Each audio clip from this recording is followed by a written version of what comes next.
तो देखिए last class में हम ये श्लोक डिस्कस कर रहे थे। अजोपि सन् अव्यात्मा भूतानामीश्वरोऽपि सन् प्रकृतिम स्वामधिष्ठाय संभवायात्म मायया। अजोपि मतलब भगवान बता रहे हैं कि भगवान अजन्मा होते हुए भी सन अव्यात्मा, अव्यात्मा मतलब अविनाशी होते हुए भी भूता भूता नाम ईश्वरोपि सन, सभी भूतों के सभी जीवों के ईश्वर होते हुए भी प्रकृतिम स्वामिधिष्ठाय संभवाम संभवाम्यात्म मायया, अपनी अपनी माया से, अपनी शक्ति से भगवान अपने स्वरूप को प्रकट करते हैं।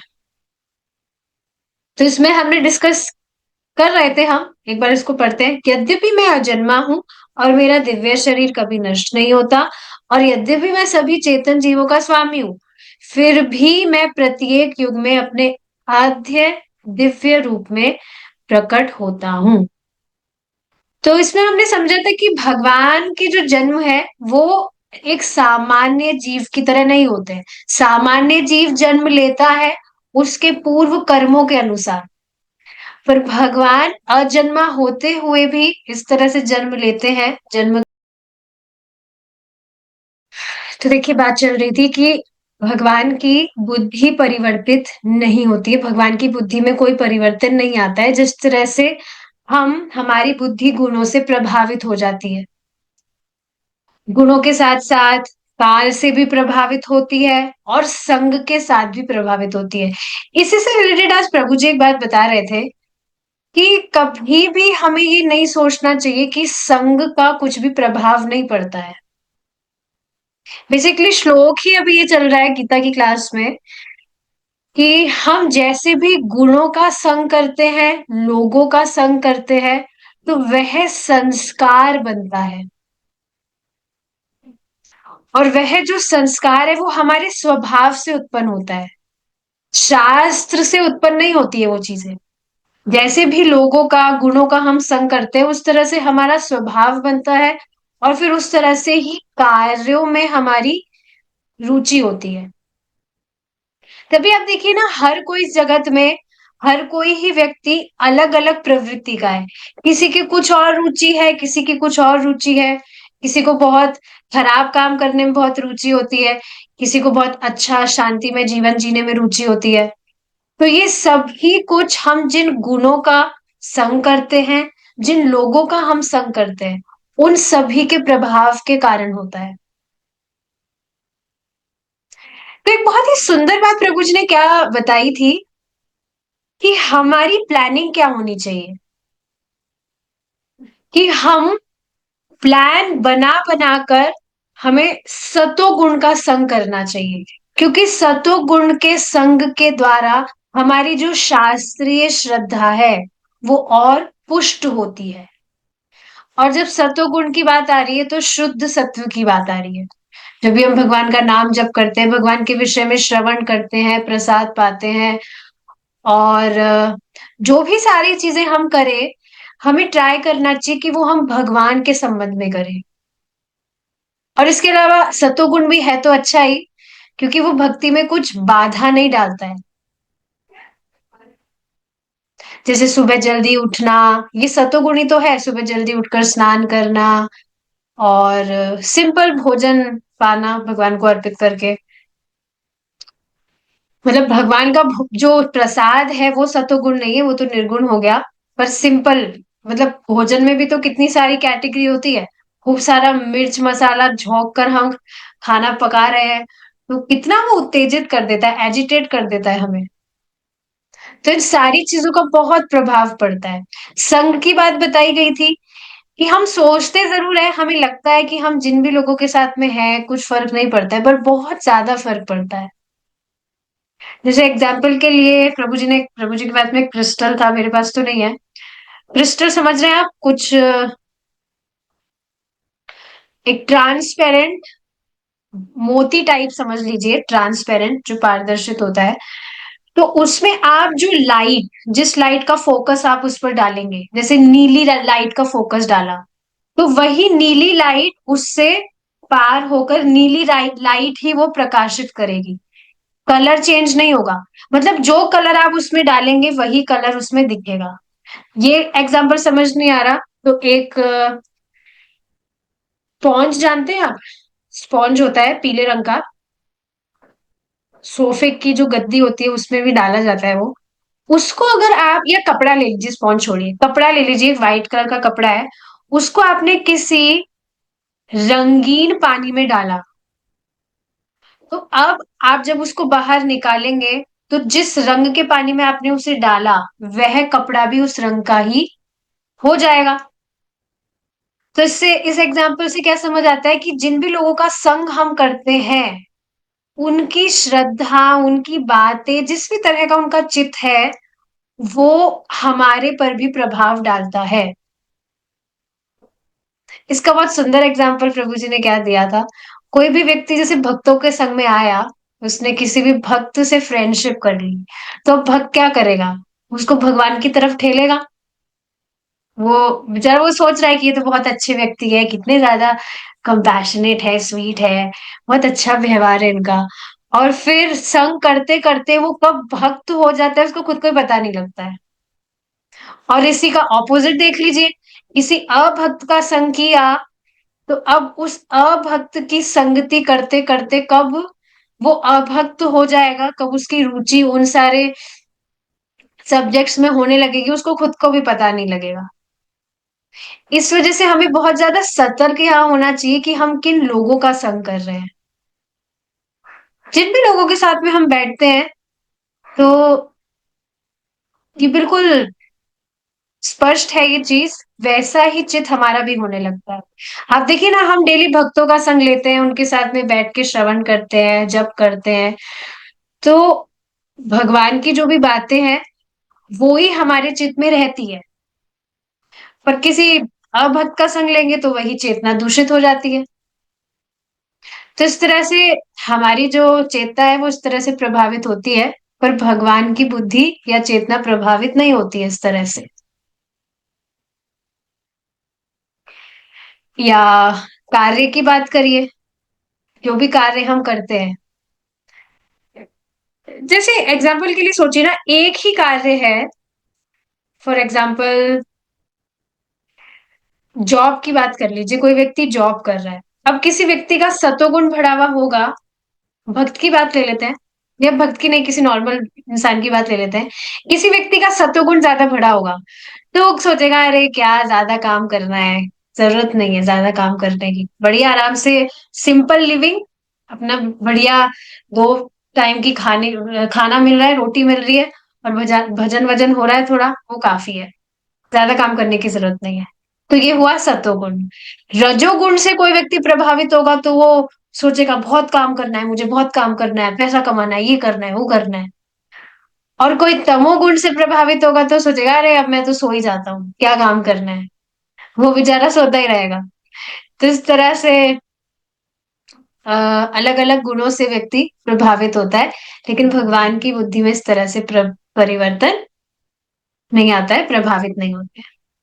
आत्म माया शब्द का अर्थ यह है कि कृष्ण अपने वास्तविक स्वरूप में अवतरित होते हैं। वे अपना शरीर नहीं बदलते, किंतु बद्ध जीव होने के कारण हम अपना शरीर बदलते रहते हैं। ये बात समझ रहे हैं आप? भगवान भगवान में देह और देही का भेद नहीं है। जिस तरह से हमारे शरीर में और हम में भेद है, लेकिन भगवान में इस तरह से नहीं होता। कुछ लोग होते हैं, पागल लोग होते हैं, जो बोलते हैं कि कृष्ण गीता नहीं बोल रहे, कृष्ण के अंदर जो आत्मा है वो गीता बोल रही है। तो कितना बड़ा अपराध है ये कि भगवान का जो चिन्मय शरीर है, दिव्य शरीर है, उसको वो भौतिक समझ रहे हैं। तो वास्तव में बहुत बड़ा अपराध है। भगवान भगवान में और भगवान का जो चिन्मय शरीर है उसमें कोई भेद नहीं है। तो भगवान अपना शरीर नहीं बदलते, लेकिन हम तो बदलते हैं। हमारा तो मतलब जो जीवात्मा है वो शरीर बदलता है, क्योंकि वो ये शरीर नहीं है। इस भौतिक जगत में होने के कारण देहांतर करता रहता है व्यक्ति, और जिसके कारण हम भूलते रहते हैं। कृष्ण न केवल अपने भूत, वर्तमान तथा भावी कार्यों को जानने वाले हैं, वर्ण प्रत्येक जीव के भूत, वर्तमान तथा भावी कर्मों को जानते हैं। अब इस ये श्लोक बहुत इंटरेस्टिंग है, जिसमें भगवान बताएंगे कि भगवान कैसे सर्वज्ञ है। ये लास्ट वाली पहले वाली लाइन समझ आई, जिसके कारण हम भूलते रहते हैं। जो मृत्यु है वो एक नींद की तरह है।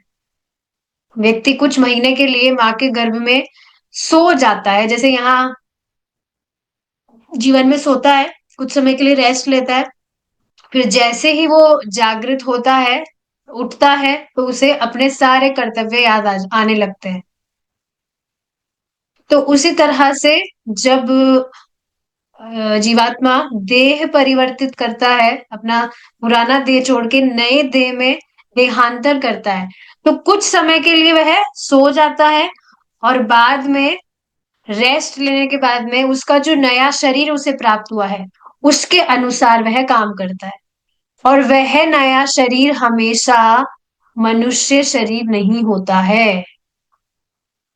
एक कोई संस्था है, वो इस तरह से प्रचार करते हैं कि एक बार बस हमें ये मनुष्य जीवन मिल गया, तो बस अब हमेशा हमें मनुष्य जीवन ही प्राप्त होगा।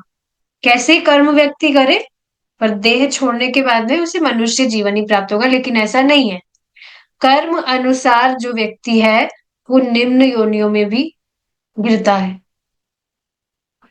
84 लाख योनियां जो है, तो वो शरीर कोई सा भी हो सकता है। ठीक है, अब यहाँ पर भगवान बताएंगे कि भगवान कैसे सर्वज्ञ है, इसको गाएंगे। वेदाहं समतीतानि वर्तमानानि चार्जुना, भविष्याणि च भूतानि मां तु वेद न कश्चन। वेदाहं समतीतानि वर्तमानानि चार्जुन, भविष्याणि च भूतानि मां तु वेद न कश्चन। वेदाहं समतीतानि वर्तमानानि चार्जुन, भविष्याणि च भूतानि मां तु वेद न कश्चन। भगवत गीता 7.26, बहुत ही इजी श्लोक है। देखिए, वेदाहं समतीतानि, वेद मतलब जानने वाला, भगवान जानने वाले, क्या जानने वाले, अहम मैं, समतीतानी सब कुछ अतीत, जो यानी भूतकाल में जो कुछ भी हुआ है वो सब कुछ मैं जानता हूं। वर्तमानानि चार्जुना, वर्तमानी जो वर्तमान में जो कुछ हो रहा है वो सब कुछ भी मैं जानता हूं हे अर्जुन। भविष्याणि च भूतानि, और जो भविष्य में होने वाला है वो भी भगवान जानते हैं। मान तू वेद न कश्चन, लेकिन मुझे कोई नहीं जानता है। कितना अद्भुत है ना ये। भूतकाल का सब कुछ भगवान जानने वाले हैं। भूतकाल का मतलब not just this life time, हमारा ये जो जीवन है इसकी बात नहीं हो रही है। अनादिकाल से क्या क्या इच्छाएं जीव ने करी है, वो सभी कुछ, और सिर्फ एक जीव की बात नहीं है, जितने भी पूरे ब्रह्मांड में जितने भी जीव हैं उन सब के विषय में भगवान जानने वाले हैं। और सिर्फ इसी ब्रह्मांड की बात नहीं है, जितने भी अनंत कोटि ब्रह्मांड है उन सभी में जितने भी असीमित जीव निवास कर रहे हैं, उन सभी के भूतकाल के विषय में भगवान जानते हैं। हर क्षण हर जन्म में क्या क्या इच्छाएं, क्या क्या काम जीव ने किए हैं, भगवान सब कुछ जानते हैं। कभी कभी जैसे मतलब इसी जीवन का हम तो याद रखते हैं, पहले का तो कुछ पता भी नहीं है कहाँ कहाँ से आए हैं, पर आप देखेंगे कभी कभी इस जीवन की भी कुछ पुरानी यादें, मतलब कुछ बातें याद आती है, तो कितना खराब सा लगता है ना। मुझे तो काफी बार खुद पर शर्म सी आ जाती है कि कैसी कैसी चीजें पहले कर रहे थे, कहाँ कहाँ मति लगी थी, क्या क्या बातें करते थे, अभी आज मैं मतलब अभी श्रीमद् भागवतम की क्लास जब हुई थी उसके बाद में मैं देख रही थी कॉलोनी में सब जो लेडीज है वो ऐसे झुंड बनाकर आराम से धूप में बैठकर बातें कर रही थी। तो बस दिख रहा था कि पहले हम भी तो मतलब ठीक है कॉलोनी में नहीं पर कहीं कॉलेज में झुंड बनाकर या कोई स्कूल में अगर टीचर रहे हो तो स्टाफ में झुंड बनाकर क्या क्या मतलब कैसी कैसी बातों में रुचि रखते थे जिसका भगवान से तो कुछ रिलेशन कभी था ही नहीं। तो भगवान सब कुछ जान रहे हैं। कितना आश्चर्यजनक है ये। जैसे इसी पर कल की बात है। सबके कुछ ना कुछ अनर्थ होते हैं जो उनको परेशान करते हैं।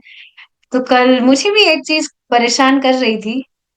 तो आई वॉज काइंड ऑफ लाइक मैं उसको छुपाने का प्रयास कर रही थी भगवान से। फिर बाद में मेरे दिमाग में आया अरे भगवान को तो सब कुछ पता है भगवान तो हृदय में बैठे हैं, वो तो सब देख रहे हैं कि मेरे हृदय में क्या इच्छाएं आ रही है या क्या नहीं आ रही मैं क्या सोच रही हूँ। So I just spoke it out to Krishna कि भगवान आप तो जान रहे हैं मतलब मैं भगवान से फिर मैं बोलने लगी सारी बातें कि मुझे दिख रहा है कि अब वो क्या चीज थी वो मैं यहाँ बता नहीं सकती। पर वो अच्छी चीज नहीं थी कुछ कंटामिनेशन ही था जो एक भक्त को नहीं होना चाहिए भक्त के हृदय में नहीं होना चाहिए।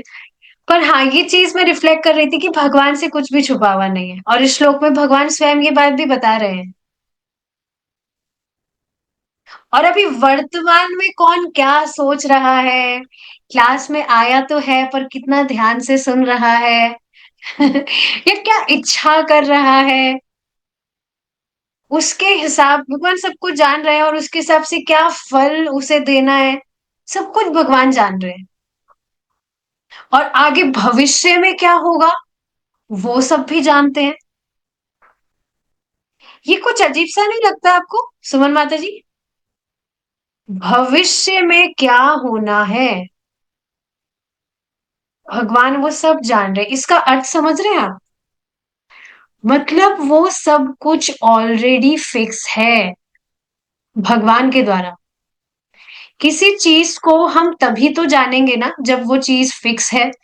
जैसे सपोज करिए किसी बच्चे ने एग्जाम दिया और अब उसका जो पर्टिकुलर जो भी किस जिस भी ब्रांच में जो भी कॉलेज है जहां उसका एडमिशन हुआ तो उसको रिजल्ट पता लग गया कि इस पर्टिकुलर सिटी में इस कॉलेज में उसका सिलेक्शन हो गया और अब आगे भविष्य में वो वहां पर जब भी कॉलेज वगैरह खुलेंगे अभी तो छुट्टियां चल रही है तो जाकर वो बैठेगा वहां पढ़ाई करेगा।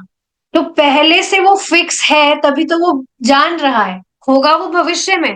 अभी वो कॉलेज गया नहीं है बाद में जाकर वहां पर पढ़ाई करना स्टार्ट करेगा। लेकिन वो पहले से फिक्स है कॉलेज उसको अलॉट हो गया तभी तो वो चीज पता है हमें। तो भविष्य में क्या होगा स्वयं भगवान यहाँ कह रहे हैं भविष्याणि च भूतानि। और हर एक जीव के भविष्य में क्या होगा भगवान वो जान रहे हैं। मतलब वो सब कुछ पहले से फिक्स है। जैसे थोड़ा बहुत भविष्य तो जो एस्ट्रोलॉजर है वो भी जान ही लेता है। तो इसका मतलब क्या है सब कुछ फिक्स है। हम एक सेटअप में हैं।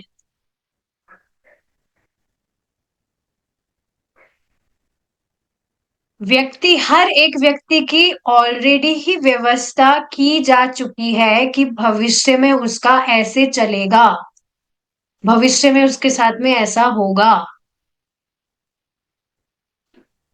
तो फिर बताइए उसके लिए शोक ही क्यों करना। जैसे आके आज एक माता जी का मैसेज आया था उनका कुछ पता नहीं कुछ पढ़ाई वढ़ाई स्टार्ट हो गई तो मैं इस क्लास में नहीं आ पाऊंगी मैं उस क्लास में नहीं आ पाऊंगी। और 11 से 3 बजे तक क्लास मेरी चलेगी। 11 से 12 12 से 1 1 से 2 2 से 3 4 से 5 घंटे। 4 से 5 घंटे पढ़ाई करनी है और क्या पढ़ाई। देखिए उन्हीं पर कोई आक्षेप नहीं कर रही मैं पर ये बात हमने सुनी है ना। भगवान स्वयं भी गीता में कह रहे हैं कि इस जगत में मतलब जो भी भगवान ने कुछ टॉपिक्स रखे थे उसके अलावा जो कुछ भी व्यक्ति पढ़ रहा है वह अज्ञान है। और अज्ञान व्यक्ति ग्रहण करता है, तो अज्ञान ग्रहण कर कर वह क्या बनेगा? वह गधा बनेगा। तो गधा बनने के लिए इतनी मेहनत क्यों करनी है? ये मेरे वर्ड्स नहीं है, भगवान कह रहे हैं भगवत गीता में। I am just repeating that. और प्रभु जी ने भी बहुत अच्छे से इसको समझाया था। अगर किसी को रुचि हो सुनने में तो मैं भेज दूंगी वो श्लोक। तो हाँ, ये बात समझने वाली है कि ये मनुष्य जीवन हमें जिस लक्ष्य के लिए मिला है, उसको उस पर फोकस ना करके अगर हम डिस्ट्रैक्ट हो रहे हैं। चलिए, पहले तो पता नहीं थी कि भाई मनुष्य जीवन का लक्ष्य भी कुछ है क्या, इस तरह से भगवान के धाम लौटा भी जा सकता है क्या, तब बात अलग थी। पर अब मालूम चलने के बाद में भी अगर हम जो मोस्ट इम्पोर्टेंट चीज है उसको प्रायोरिटी ना देकर, जो इम्पोर्टेंट बिल्कुल भी नहीं है उसको प्रायोरिटी दे रहे हैं, तो फिर सोच लेना चाहिए कि हम कर क्या रहे हैं।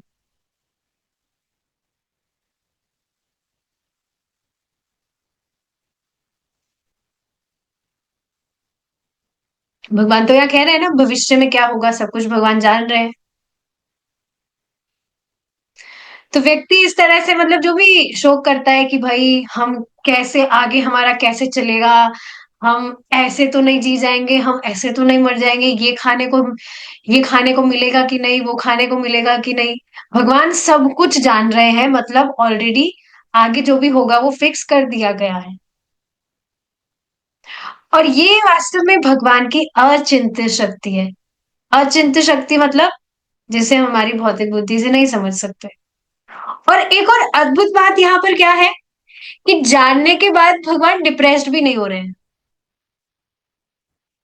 जैसे भी कुछ टाइम पहले कोरोना आया था, कोरोना फैला था, तो सब कितने डिप्रेस्ड हो गए थे कि हमारा क्या होगा, हमारा क्या होगा। हो ही जाते हैं, मतलब स्वाभाविक है, क्योंकि हम अभी देहात्म बुद्धि से ऊपर नहीं उठे हैं। लेकिन यहाँ भगवान सबको जान रहे हैं, सबके अच्छे विचार, जो भी अच्छे विचार है या बुरे से बुरे विचार के विषय में भी भगवान जान रहे हैं, लेकिन फिर भी भगवान उससे अप्रभावित रहते हैं। आप सोचिए ना, कभी हम किसी व्यक्ति के विषय में कुछ खराब सी बात सुन लेते हैं, बुरी बात, मतलब उसका हमारे हमसे कुछ रिलेशन भी नहीं है, ना हमें कुछ उससे नुकसान होगा, पर कुछ ऐसी अजीब सी खराब सी बुरी बात सुनने पर ही तुरंत हमारा चित्त कैसे प्रभावित हो जाता है। पर भगवान सबकी अच्छे से बुरी और बुरे से बुरी भी सारी बातें भगवान जान रहे हैं। कौन व्यक्ति कैसे क्या सोच रहा है, कैसे क्या कर्म कर रहा है, पर भगवान उससे हमेशा अप्रभावित रहते हैं। ठीक है। हे अर्जुन, पूर्ण पुरुषोत्तम भगवान होने के कारण मैं पूर्व काल के, वर्तमान के तथा भविष्य के समस्त घटना चक्र को जानता हूँ। मैं सब जीवों को भी जानता हूँ, किंतु मुझे कोई नहीं जानता। भगवत गीता 7.26। इस पर देखिए, ये बहुत ही अमेजिंग चीज है। जैसे इन दिनों में मतलब कुछ भी हम क्लासेस जो भी अटेंड कर रहे हैं, तो मेरे दिमाग में चल रहा था, इतनी सारी बातें हैं सीखने के लिए। स्पेशली श्रीमद् भागवतम के विषय में हम सुनते तो है, पर जब से घर में सेट आया है श्रीमद् भागवतम का, इतनी सारी वॉल्यूम्स देखकर मैं सोच रही थी, इतना कुछ है पढ़ने के लिए भगवान के विषय में। और उसमें भी ये जो वॉल्यूम्स है ये पर्याप्त नहीं है, एक एक श्लोक के भी कितने सारे अर्थ है। श्रीमद् भागवतम क्लास में प्रभु जी समझाते ही हैं, जैसे एक फर्स्ट जो श्लोक है उसके कितने सारे अर्थ हैं, और ऐसे हर श्लोक के कितने सारे अर्थ हैं। कितना सब कुछ है भगवान के लिए जानने के लिए। फिर भी भगवान को पूरी तरह से कोई नहीं जान सकता। ऐसे अद्भुत है भगवान, और ऐसे अद्भुत भगवान सभी के विषय में जानते हैं।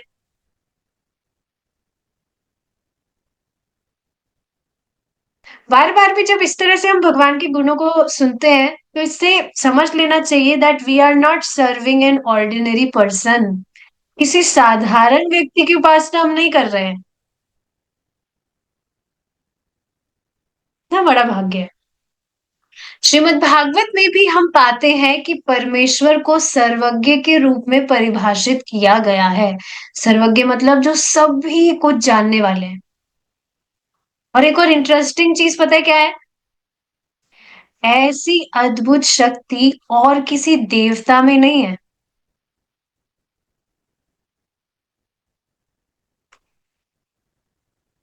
किंतु ऐसा ब्रह्मा तथा शिव जैसे सर्वश्रेष्ठ उन्नत जीवात्माओं के विषय में भी नहीं किया गया है। केवल विष्णु या कृष्ण ही प्रत्येक वस्तु जानते हैं। मतलब हम ब्रह्मा जी शिव जी भी जानते हैं, पर जिस तरह से भगवान जानते हैं उस तरह से नहीं। केवल विष्णु या कृष्ण की प्रत्येक वस्तु जानते हैं। हम यह भी पूछ सकते हैं कि यदि भगवान अपना शरीर नहीं बदलते हैं तो वे अवतार के रूप में क्यों आते हैं? इस प्रश्न को लेकर दार्शनिकों में काफी मतभेद है। कुछ का कहना है कि जब कृष्ण अवतरित होते हैं तो वे भौतिक शरीर धारण करते हैं, किंतु ऐसा नहीं है। ऐसा नहीं होता। यदि उन्होंने हमारी भांति भौतिक शरीर धारण किया होता तो उन्हें भी स्मरण न रह पाता, क्योंकि विस्मृति तो भौतिक शरीर के कारण है।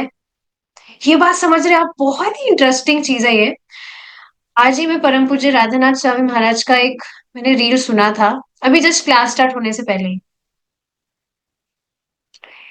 कि जो जीव है वो एकमात्र इस मिथ्या अहंकार के कारण ही भ्रमित है।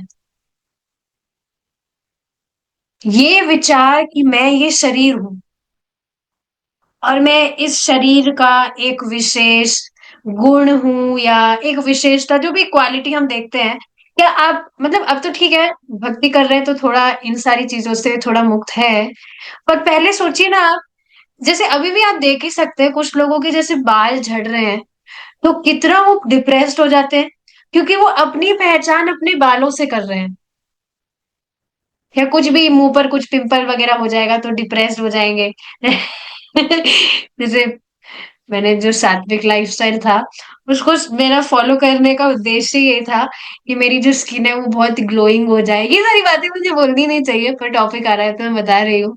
तो क्यों? क्योंकि मैं पहचान कर रही थी उस पिंपल से या अपने इस फेस से, बहुत ग्लोइंग स्किन मेरी होनी चाहिए। तो इस तरह से आप देखेंगे, यही एकमात्र कारण है व्यक्ति के परेशान होने का, कि वो अपनी पहचान इस शरीर से करता है कि मैं एक विशेष जाति का हूँ, एक विशेष जेंडर का हूँ, एक पर्टिकुलर रिलीजन का हूँ, एक पर्टिकुलर सोशल स्टेटस मेरा है। बहुत ही गंभीर बात है कि जब मैं सोच रहा हूं कि मैं ये हूं तो ये वास्तव में माया है, और ये वास्तव में अज्ञानता का प्रमाण है व्यक्ति का। क्योंकि जब मैं सोचता हूं कि मैं ये शरीर हूं तो मैं क्या सोचूंगा कि ये मेरा है। प्रभुत्व की भावना आ गई यहाँ।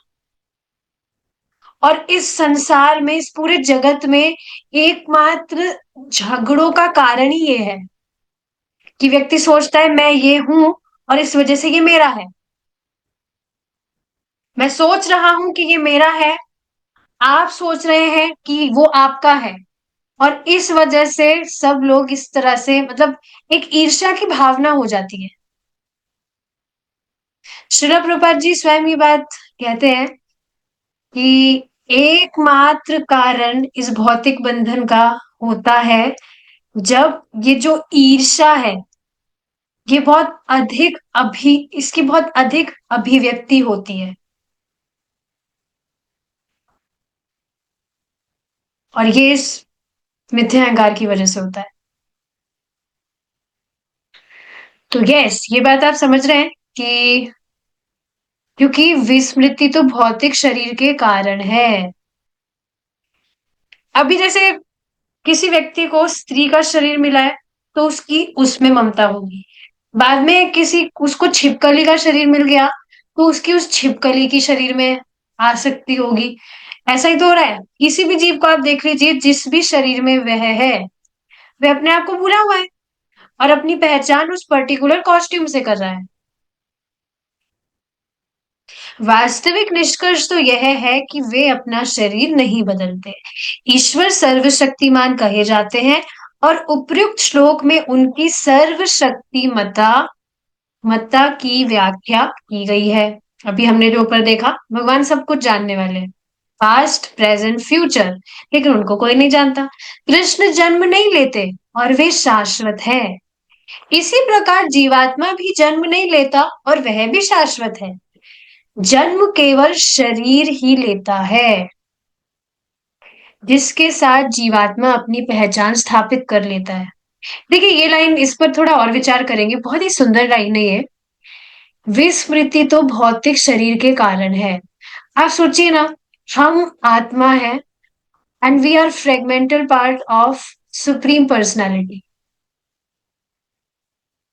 वे परम पुरुष परमात्मा जो सच्चिदानंद घन है, और क्योंकि भगवान सच्चिदानंद घन है, और क्योंकि हम उनके अंश हैं, तो हमारी भी यही क्वालिटी है कि हम भी सच्चिदानंद घन है। पर हम बिल्कुल भी इससे अभिज्ञ नहीं है। अभिज्ञ मतलब जानने वाला, और हम बिल्कुल भी इस चीज को एक्सपीरियंस कर ही नहीं रहे हैं। बस इस शरीर से रिलेटेड जो चीजें होती है, हम उसी चीज को तो हम एक्सपीरियंस कर रहे हैं।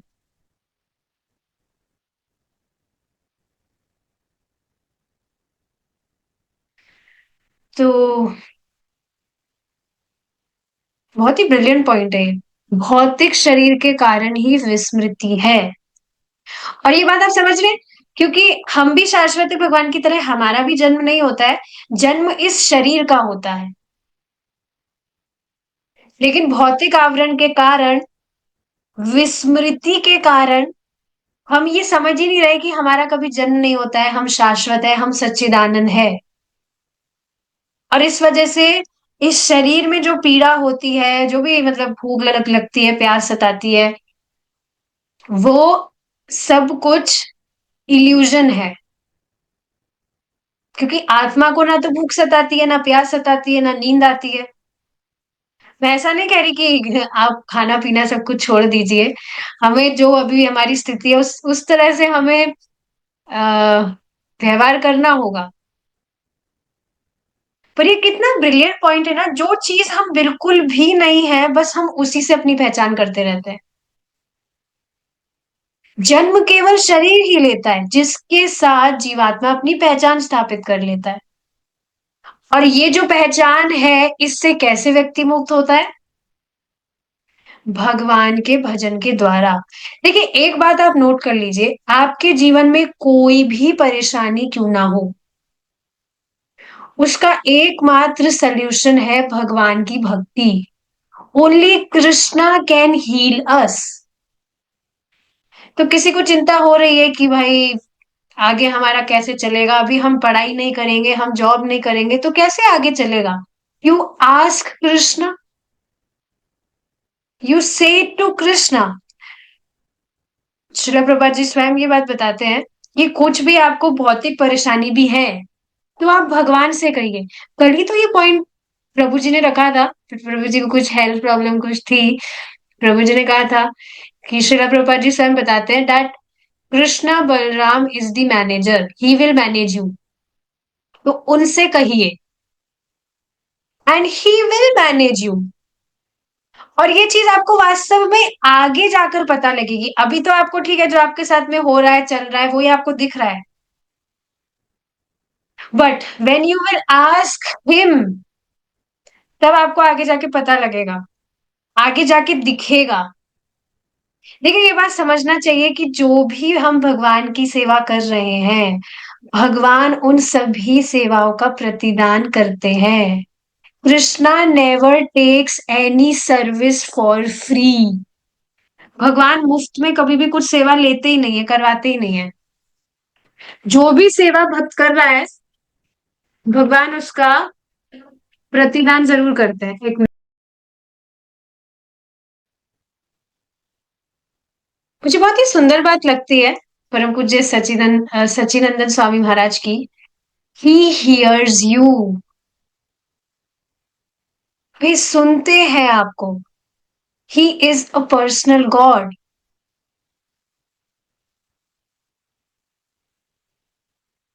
देखिए, एक बार अगर कोई भी व्यक्ति ये बात समझ गया ना, उसे विश्वास हो गया, कभी भी वो कोई चिंता करेगा ही नहीं। सारी चिंता भगवान पर डाल दीजिए।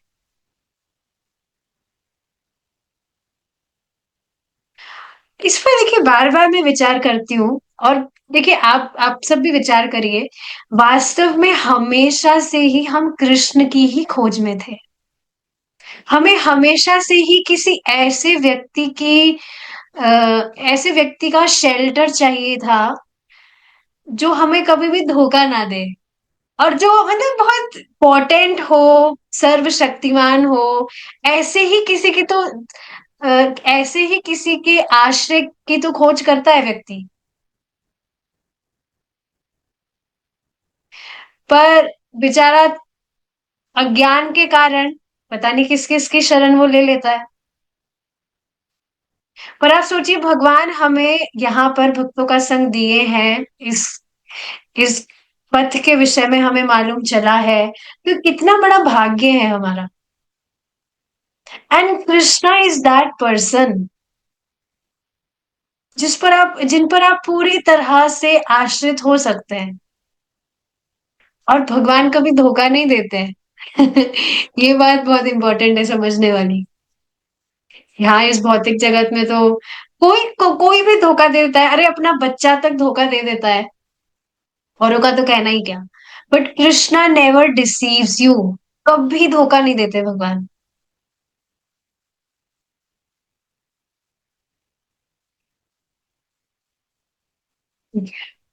भगवत गीता के प्रारंभ में ही द्वितीय अध्याय में कृष्ण व्याख्या करते हैं कि जिसे हम जन्म तथा मृत्यु कहते हैं, वह शरीर के कारण है। वास्तव में ये शरीर ही एकमात्र परेशानियों का कारण है। जो ही हमें अपने आध्यात्मिक शरीर की पुनः प्राप्ति हो जाती है और हम जन्म मृत्यु के कलमश से बाहर निकल जाते हैं, तो ही हम गुणात्मक रूप से कृष्ण जैसे हो जाते हैं। अब ये बहुत ही इंपॉर्टेंट चीज है समझने वाली। गुणात्मक रूप से कृष्ण के जैसे हो जाते हैं का मतलब क्या है? ऐसा नहीं कि हम कृष्ण बन जाते हैं। ये बहुत ही ज्यादा इंपॉर्टेंट चीज है समझने वाली। गुणात्मक रूप में कृष्ण जैसे हो जाते हैं मतलब भगवान के जैसे गुण हैं। भगवान सच्चिदानंद घन है। और जो भी भगवान के पास में जो भी पोटेंसीज वगैरह है, जो भी भगवान के ऐश्वर्य हैं, वो सब ही गुण भगवान अपने भक्तों को देने लगते। आज सेम पॉइंट ही तो गीता क्लास में प्रभु जी समझा रहे थे कि जिस भी व्यक्ति की उपासना आप करते हैं, उसके गुण आप में आने लगते हैं। तो जैसे कोई व्यक्ति देवी देवताओं की उपासना करता है, तो ठीक है, सतोगुण उसमें आएगा, सतोगुण से वह प्रभावित होगा। कोई व्यक्ति राक्षसों की सेवा करता है, मतलब उपासना करता है, भूत राक्षसों की भी सेवा करते हैं लोग, उनकी कुछ भी जो इच्छाएं हैं वो पूरी करने के लिए, तो वो उस तरह से रजो तमो गुण से प्रभावित होते हैं। और प्रभु जी खुद बता रहे थे कि कोई भक्त थे, भक्त है मतलब, लेकिन पहले भक्ति से पहले वो राक्षसों की उपासना करते थे, भूत प्रेतों की उपासना करते थे वास्तव में। और वो स्वयं अपना एक्सपीरियंस बता रहे थे कि कैसे रजो तमो गुण उन्हें बहुत प्रभावित करता था, कैसी गंदी गंदी इच्छाएं उनके हृदय में आती थी, काम बहुत ज्यादा उन्हें परेशान करता था। तो ये बिल्कुल स्पष्ट चीज है, जिस भी व्यक्ति की आप उपासना करते हैं या संग करते हैं, वैसे वैसे गुण, स्पेसिफिकली यहाँ उपासना की बात की जा रही है, वैसे गुण आप में आने लगते हैं। अब सोचिए, जो व्यक्ति भगवान कृष्ण की उपासना कर रहा है, तो उसमें कैसे गुण आएंगे? भगवान कृष्ण जैसे। मतलब सभी गुणों के पार वो हो जाएगा, निर्गुण। भगवान सभी गुणों से परे हैं। और ये चीज तो आप देख रहे हैं, हम सुनते ही हैं, जब भी हम भगवान की भक्ति कर रहे हैं, कुछ भी सेवा कर रहे हैं, तो एट प्रेजेंट भी, इस जीवन में भी, जब हम भगवान के विषय में श्रवण कर रहे हैं, उनका प्रसाद पा रहे हैं, हम नाम जप कर रहे हैं, तो उस क्षण तुरंत हम सभी गुणों के पार हो जाते हैं। इतना ब्रिलियंट है ये। शुद्ध सत्व में व्यक्ति तुरंत स्थित हो जाता है। तो देखिए भगवान कितने अद्भुत है, अपने जैसे गुण अपने भक्तों को दे देते हैं। और क्या ये चीज अभी भी आप देख रहे हैं? Can you see that Krishna is transmitting his transferring his qualities in you? कुछ भी, जैसे एक एग्जांपल लीजिए, जैसे नम्रता का गुण देखिए आप। मतलब ऐसा नहीं कि हम पूरी तरह से त्रिनादपि सुनिचेना हो गए हैं, पर क्या थोड़ा भी कंपैशनेट नहीं आया? क्या मन नहीं करता कि हम दूसरों की सहायता करें? क्या दूसरों का दूसरे व्यक्ति जो भक्ति नहीं कर रहे हैं, अपना समय खराब कर रहे हैं, उनको देखकर दुख नहीं होता? लेकिन आप देखिए, भौतिकतावादी जीवन में अगर किसी व्यक्ति का कुछ बुरा हो रहा है, तो व्यक्ति बल्कि खुश होता है। सामने वाला प्रगति नहीं कर पा रहा, मैं प्रगति कर रहा हूं, तो वो उससे बहुत खुश होता है। सामने वाला प्रगति कर रहा है, तो उससे व्यक्ति दुखी होता है कि अरे ये कैसे प्रगति कर रहा है। और इस तरह से प्रतिस्पर्धा चलती रहती है। पर आप देखिए, ऑलरेडी ही भगवान का भजन करने से इतने सारे सुंदर सुंदर गुण आने लगते हैं।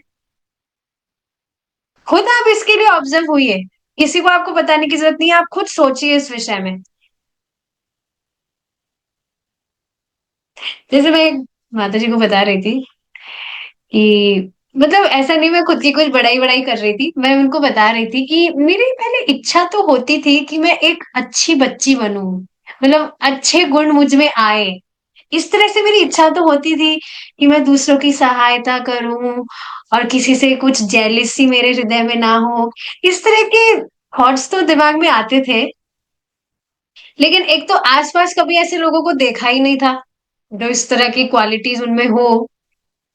तो पता भी नहीं था कि इस तरह की क्वालिटीज आ भी सकती है क्या। लेकिन आप देखिए, भगवान के भजन करने से क्या यह गुण नहीं आ रहा है? मतलब मैं खुद की कुछ भी तारीफ नहीं कर रही हूँ, I am praising this process. भगवान कितने महान है।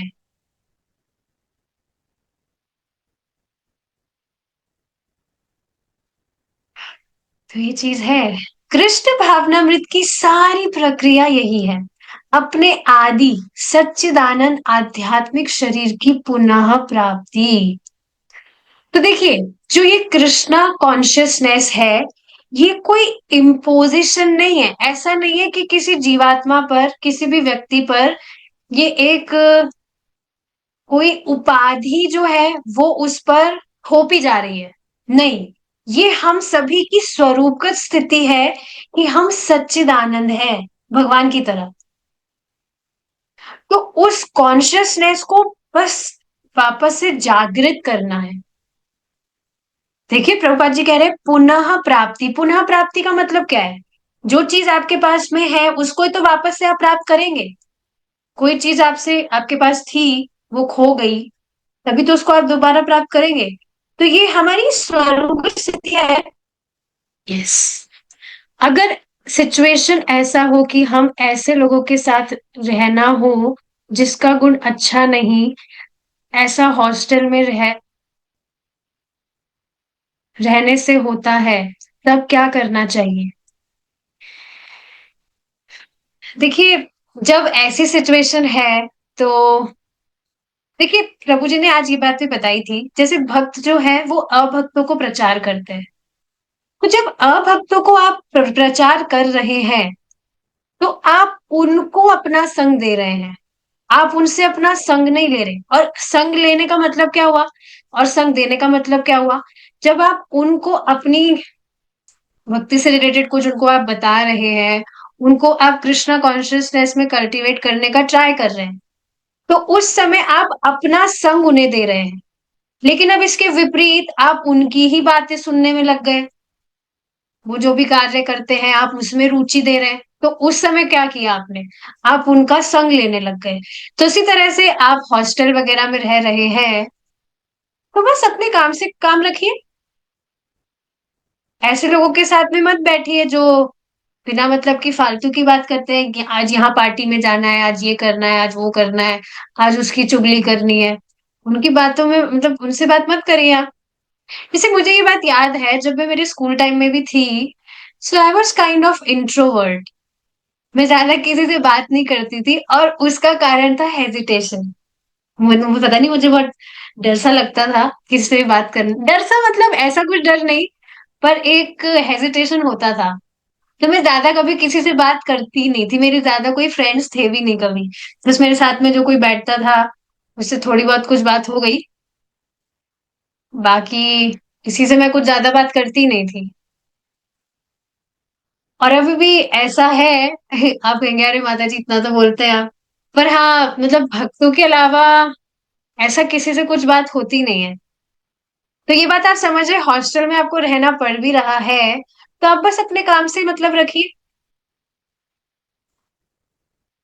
और जो भी आप क्लासेस में सुनते हैं, आप अपनी जो भी बातें हैं आप उनको बताने का ट्राई कर सकते हैं। इस तरह से you can give your association to them. पर जब आप उनकी बातें सुनेंगे, उनके बीच में बैठेंगे, तो फिर वो ठीक चीज नहीं होगी। तो देखिए सबसे अमेजिंग चीज क्या है, you just keep your self occupied. अपने आप को आप व्यस्त रखिए। जैसे मैं देख रही हूँ, सुबह से शाम का अभी इस तरह का स्केड्यूल हो गया है कि बस क्लास के बाद क्लास, क्लास के बाद क्लास, क्लास के बाद क्लास। टाइम वेस्ट करने का तो कुछ टाइम ही नहीं है, बचा ही नहीं है। पहले जैसे मैं टाइम बहुत खराब कर देती थी, फोन चला रही हूँ, ये कर रही हूँ, वो कर रही हूँ, मतलब उसमें ऐसा नहीं कुछ मैं मूवी देख रही हूँ, ऐसा कुछ नहीं था। बट स्टिल इंस्टाग्राम पर कुछ रील्स वगैरह देखना, मतलब वो सारे भक्ति से रिलेटेड ही थे।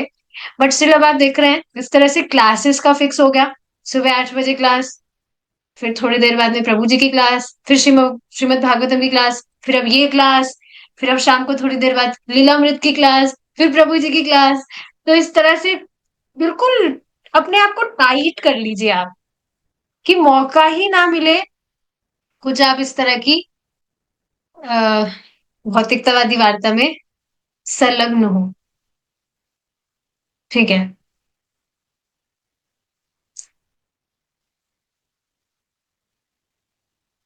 जब ऑलरेडी सब कुछ फिक्स है तो फिर क्यों डर बना रहता है व्यक्ति में? अगर जानने के बाद भी क्यों? देखिए हाँ, मैं समझ रही हूँ क्या पूछ रहे हैं, कि मतलब हमें पता है सब कुछ फिक्स है, भगवान ने सब कुछ फिक्स कर रखा है, तो फिर क्यों डर रहता है कि आगे क्या होगा क्या नहीं? तो देखिए इसमें हमें और ज्यादा श्रवण करने की जरूरत है। ये चीज तो प्रभु जी ने बताई थी, कि जब हम श्रवण हमारा एकदम प्रबल होता है। आज की बात थी देखिए, कि जब हम ज्यादा से ज्यादा सतो गुण का संग करते हैं, सतो मतलब शुद्ध सतो, शुद्ध सत्व का संग करते हैं, तो हमारी जो शास्त्रीय श्रद्धा है वो और ज्यादा प्रबल होती जाती है। और फिर और इस तरह से जब शास्त्रीय श्रद्धा प्रबल होती है, तो भगवान पर और अधिक विश्वास होने लगता है। और एक समय के आने के बाद में हमें खुद को ये एहसास होने लगता है, मतलब वी रियलाइज दिस, कि हमारे एकमात्र प्रेमास्पद तो कृष्ण ही है। तो ये सब नियमित श्रवण करने से ही होता है। आप सोचिए ना, कोई भी व्यक्ति किसी जॉब को इम्पोर्टेंस दे रहा है कि हमें ये करना है वो करना है, तो वो उसके विषय में श्रवण कर करके ही तो वैसी बुद्धि बनाया ना, कि ये मेरे लिए इम्पोर्टेंट है, वो मेरे लिए इम्पोर्टेंट है।